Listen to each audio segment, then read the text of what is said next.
so many things I wanted to. I haven't talked to you since since the Supreme Court ruling, and I know you were deeply interested in that. But your thoughts and a little bit of an analysis from the Supreme Court ruling.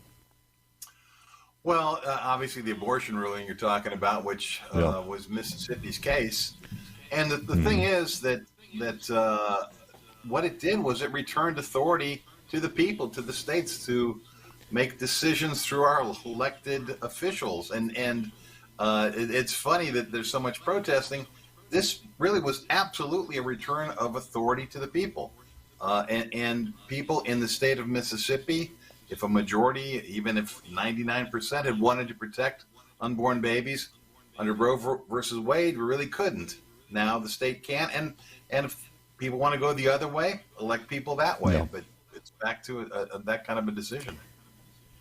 If you look at it, and I think I said this earlier, if you look at it and we continue to be more liberal, even in this state, if that is the trend, God forbid, in the future, they can always put that on an initiative and reinstall abortion in the state. But it's left up to the people, as you said.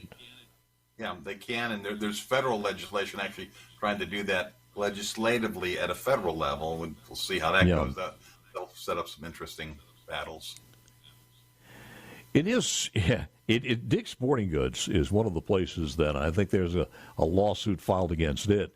And I thought this is, for anybody who's an attorney, this is interesting because there is basically I think in a nutshell, will they have to pay for, if they're going to pay for somebody to go get an abortion and travel outside their state lines where that Dick's is located, will they also have to pay for maternity leave for a worker who decides to have a baby in the same amount, the same respect?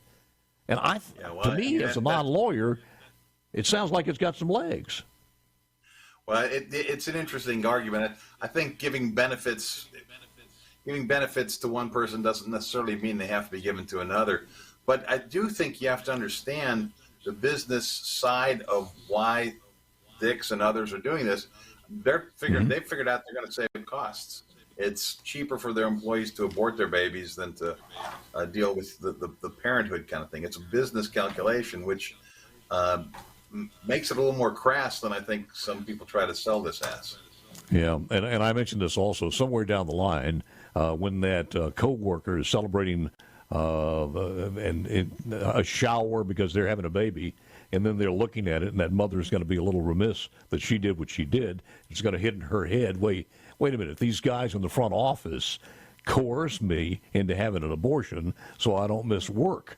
So I don't know how that's going to end, but I don't think it's going to end in a good way.